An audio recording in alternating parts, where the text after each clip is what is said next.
Sebetulnya udah lama banget, sudah bertahun-tahun saya pengen banget bikin video ini. Pembahasan yang benar-benar super penting. Kalian harus tonton, kalian harus simak dengan seksama, dan kalian harus share video ini. Makanya kata Binerman, proposal saya adalah kita harus menaruh satu penyakit, satu entitas yang menjaga agar wilayah ini tidak stabil. Satu entitas di tengah-tengah ini yang memisah antara Arab di sebelah timur dengan Arab di sebelah barat. Satu entitas yang harus mewakili kepentingan kita, barat, kolonial. Dan mereka sepakat bahwa Bismillahirrahmanirrahim. Assalamualaikum warahmatullahi wabarakatuh. Alhamdulillah hari ini hari Selasa 31 Oktober. Kami tim INH di Gaza masih melanjutkan eksekusi program tahap kedua, program darurat kemanusiaan di Gaza Palestina.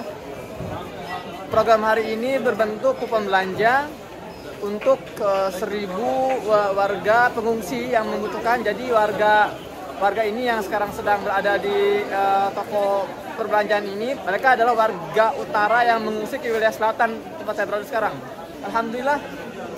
Kenapa kita memilih kupon belanja? Karena hari ini program yang paling efisien dan paling efektif untuk dieksekusi adalah program kupon belanja, agar para warga ini yang memiliki kebutuhan berbeda-beda satu sama lain tidak bisa kita seragamkan keperluan mereka. Jadi mereka bisa memilih untuk berbelanja sesuai apa yang mereka butuhkan melalui kupon belanja yang kita sediakan.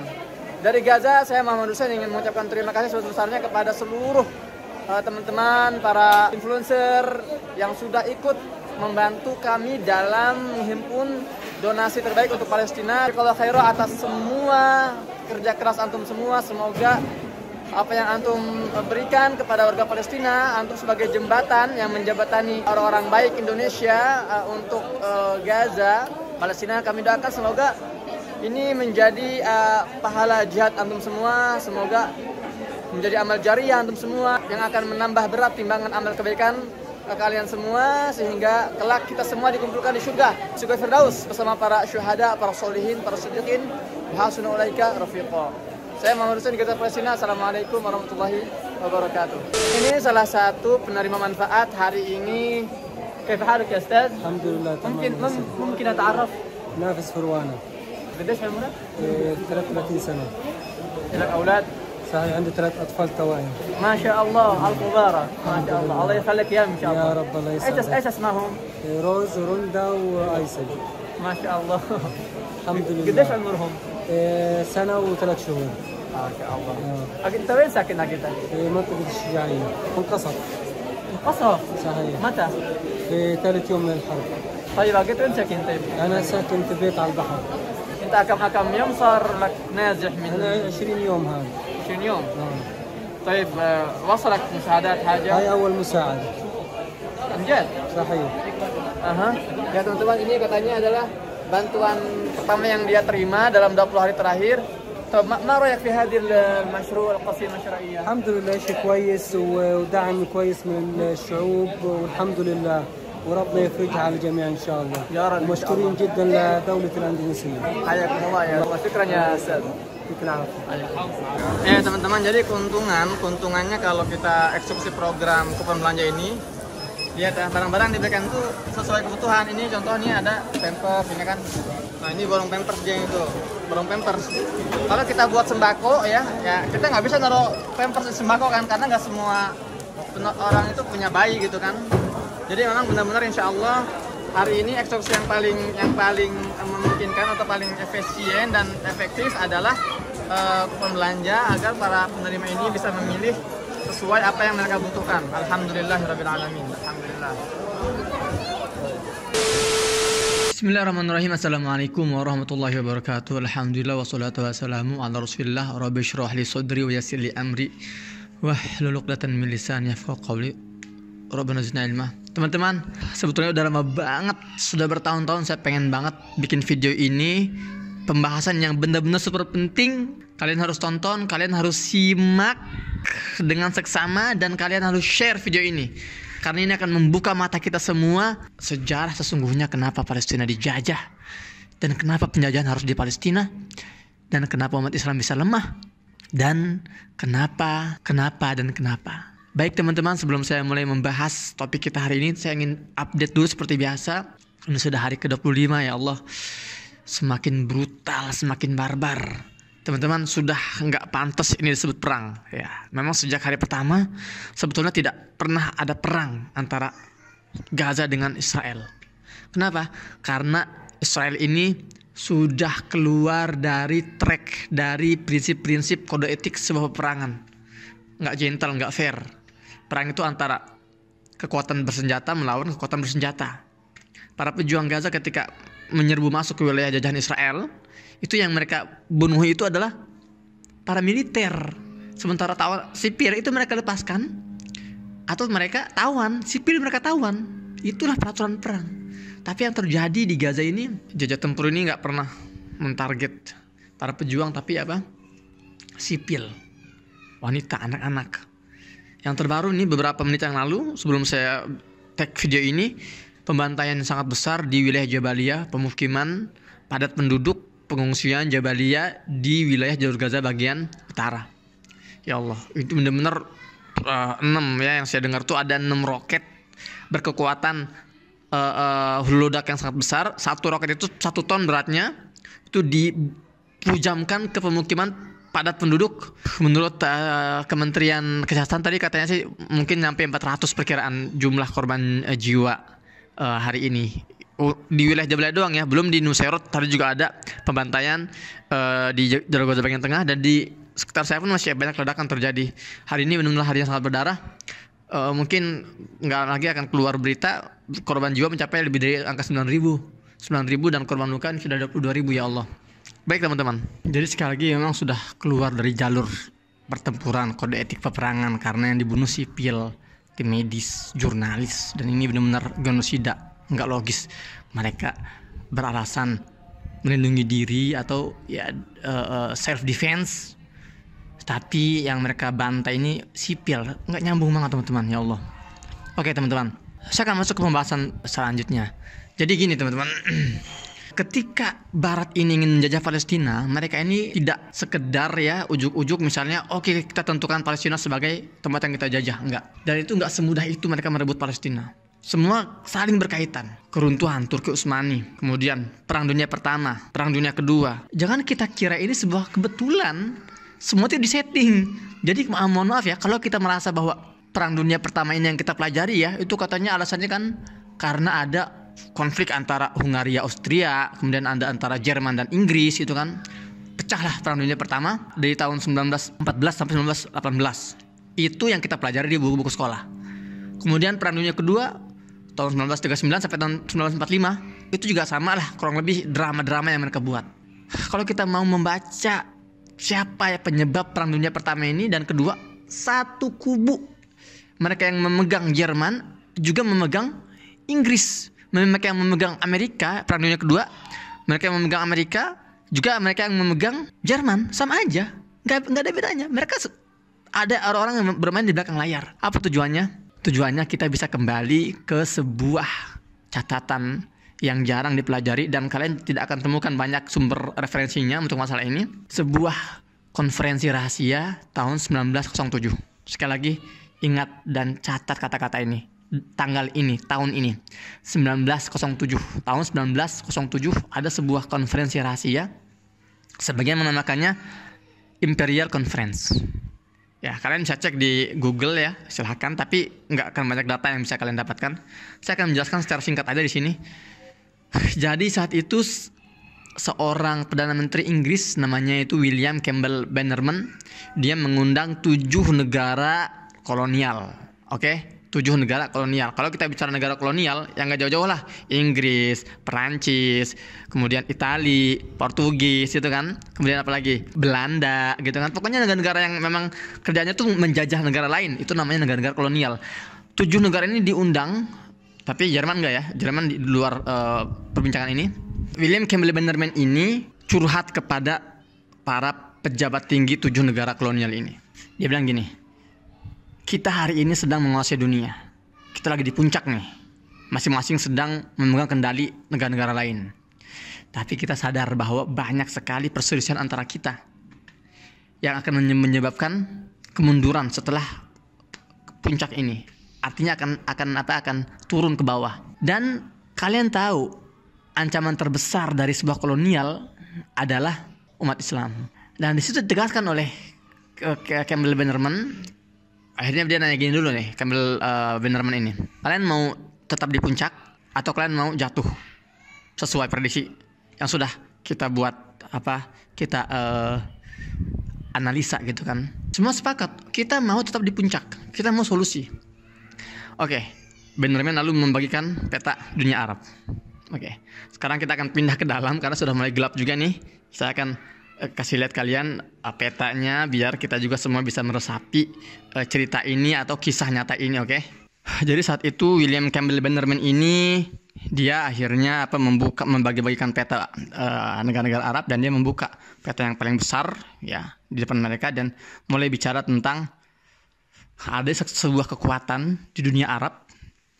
Ya meskipun sekarang dia bilang ya sekarang ini mereka lagi lemah.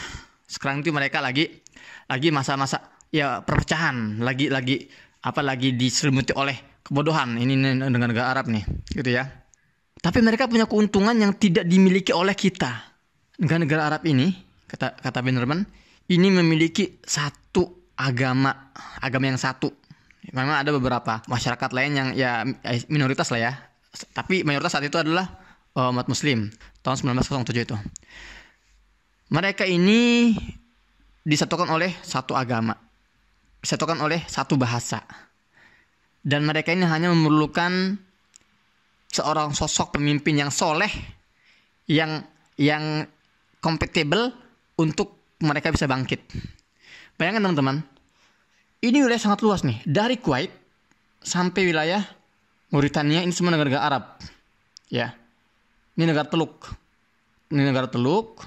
ini Syam, oke, dan ini sampai wilayah Arab bagian barat. Kata Bannerman, kita harus mencegah agar masyarakat Muslim di sini itu tidak stabil hidupnya, karena stabilitas itu akan melahirkan sebuah kebangkitan, dan kebangkitan akan melahirkan sebuah kekuatan.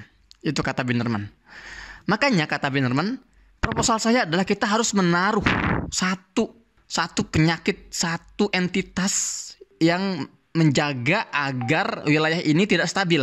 Satu entitas di tengah-tengah ini yang memisah antara Arab di sebelah timur dengan Arab di sebelah barat. Satu entitas yang harus mewakili kepentingan kita, barat, kolonial. Dan mereka sepakat bahwa tempat yang paling pas adalah jantung dunia. Ini jantung dunia, saya kasih lihat ya. Ini nih, memang tulisnya Israel tapi ini adalah Palestina. Inilah jantung dunia. Ini sudah disepakati oleh mereka para peserta di konferensi imperial itu, konferensi kolonial. Kenapa? Karena ini adalah wilayah yang sangat strategis. Inilah yang menghubungkan mereka. Palestina adalah negara jantung dunia karena dia itu berada di mengikat 3 benua besar. Sebelah sini adalah benua Asia, ini semua Asia.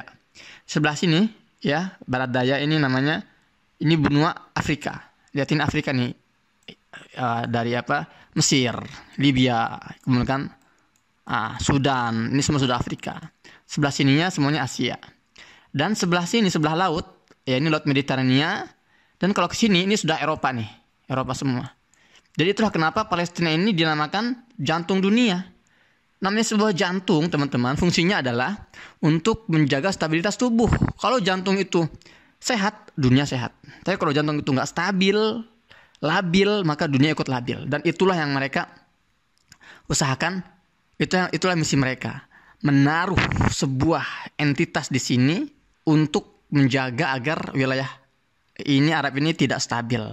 Karena apa? Karena sekali lagi wilayah Arab ini memiliki kekuatan. Hari ini memang mereka sedang dilanda oleh kebodohan menurut Bannerman. Tapi mereka ini, negara-negara Arab ini, mereka memiliki raw material. Mereka memiliki material baku untuk menjadi bahan bakar masa depan. Dan mereka sekali lagi disatukan oleh satu bahasa. Jadi kalian teman-teman dari Kuwait sini, Irak ya, Suriah, Irak, Kuwait, kalian muter sini. Sini ada namanya Hormuz, Selat Hormuz. Kemudian kalian sini Mandeb ya, Mandeb. Sampai kalian sini nih Gibraltar, Selat Gibraltar. Sebesar ini mereka memiliki bahasa yang satu dan agama yang satu. Itu sebuah keuntungan. Sementara kata Bannerman, kalau di Eropa, wah ini mah sudah bahasanya macam-macam. Kemudian juga agamanya macam-macam gitu kan. Jadi ini wilayah ini tuh punya keunggulan yang sangat besar untuk menjadi sebuah wilayah yang sangat kuat gitu ya. Makanya misi mereka adalah menaruh sebuah entitas yang sangat berbahaya agar membuat kawasan ini, Timur Tengah ini tetap labil atau tidak stabil. Makanya saat itu akhirnya Bannerman ini bertemulah dengan seorang yang cocok dengan cara pemikiran dia. Siapa? Inilah orangnya. Chaim Weizmann ini adalah seorang pimpinan Zionis, Chaim Weizmann, dan juga merupakan presiden pertama Israel. Akhirnya dia bertemu dengan Bannerman. Chaim Weizmann ini karena dia sudah punya ideologi Zionisme, ideologi yang sejak awal sudah dibangun oleh Theodor Herzl. Kita lihat. Nah, Theodor Herzl dari awal memang sudah mengimpikan berdirinya sebuah negara Yahudi. Mereka nyebutnya itu Der Judenstaat, ya, negara Yahudi. Dia sudah mati ya, 1907 itu dia sudah mati dan dilanjutkan oleh si Chaim Weizmann ini. Chaim Weizmann ini lalu dia menghadap ke si Bannerman untuk menikahkan ide Zionisme dengan idenya si Bannerman untuk mendirikan sebuah entitas diletakkan di sini ya, di wilayah Palestina, untuk memisahkan negara-negara Arab yang berada di kawasan timur dengan di kawasan barat, untuk melemahkan posisinya gitu kan, agar tetap labil dan tidak stabil. Dari situlah muncul ide negara Israel. Adapun ide-ide Yahudi itu adalah alat propaganda mereka. Karena penjajahan di sini itu bukan penjajahan perbatasan, tapi penjajahan eksistensi. Siapa ya kira-kira orang-orang yang mengumpul di sini? Kan gak sembarang orang asal main tarik dibawa ke Palestina. Akhirnya mereka menggunakan topeng Yahudi, ya, Yahudi untuk Untuk menarik seluruh orang Yahudi tinggal di Palestina, dan mereka ya menggunakan ayat-ayat yang sudah diubah-ubah gitu kan, ayat-ayat Talmud yang sudah diubah untuk menarik orang-orang Yahudi masuk ke wilayah Palestina, mengusir warga Palestina dan mendirikan pemukiman-pemukiman ilegal Yahudi. Buntut dari konferensi rahasia ini, Imperial Konferensi ini, dimunculkanlah namanya Perang Dunia Pertama, Perang Dunia Kedua. Ya, untuk intinya apa? Tujuan akhir dari Perang Dunia Pertama dan Perang Dunia Kedua adalah menjadikan Inggris sebagai negara adidaya, kemudian memetak-metak negara-negara Arab menjadi negara-negara kecil ya. Jadi ya Libya dikasih kemerdekaan sendiri, Syria dikasih kemerdekaan sendiri, semua dipisah, dicabut dari kekhalifahan Turki Utsmani, semua dikasih bendera masing-masing ya, dihidupkan rasa nasionalismenya gitu kan. Ya benar-benar dilemahkan lah. Dengan demikian akhirnya mereka tidak lagi bersatu padu seperti dahulu kala. Dan tidak hanya itu teman-teman, karena mereka yang membagi-bagi negara-negara itu, memotong-motong negara itu, mereka juga lah yang menentukan siapa yang boleh memimpin di Syria, siapa yang boleh memimpin di Yordan, siapa yang boleh memimpin di Mesir. Itu semua adalah perbuatan mereka. Sekali lagi, Zionis ini teman-teman nggak akan berani membantai warga Palestina seperti hari ini, seperti tidak tersentuh, dengan sangat rileks dan dengan sangat brutalnya gitu kan, kalau mereka hanya mengandalkan diamnya negara-negara Arab. Tidak. Tapi mereka berani ngebantai Palestina itu karena mereka tahu bahwa mereka didukung oleh pemerintahan-pemerintahan yang ada di wilayah Palestina gitu kan. Sekalipun ya pemerintahan-pemerintahan sini banyak yang mengaku mengecam, mengutuk, tapi itu semua ya mungkin kata-kata politis ya, karena mereka juga ya harus memperbaiki citra mereka di depan masyarakatnya. Tapi pada dasarnya mereka semua ini adalah pemerintahan-pemerintahan yang sudah disusupi oleh kekuatan Barat dan sudah diatur oleh Barat. Sayang sekali teman-teman. Jadi hari ini warga Palestina sedang berjuang sendiri, dan inilah jalur Gaza. Lihat ya, ini Gaza nih yang kecil ini teman-teman. Jalur Gaza dari wilayah utara sampai selatan. Kalau dibandingkan seluruh wilayah Palestina, ini adalah Palestina. Gaza cuma segini nih Gaza nih. Ya kecil sekali, tapi Masya Allah ya berhasil ya menggoncangkan dunia sampai Amerika dan Inggris ikut turun tangan untuk menundukkannya. Ya demikian teman-teman. Pelajaran hari ini semoga bermanfaat. 1907 tahun bersejarah kehancuran umat Islam jangan dilupakan. Oke, sampai jumpa lagi di pertemuan selanjutnya. Saya Muhammad Hussein. Assalamualaikum warahmatullahi wabarakatuh.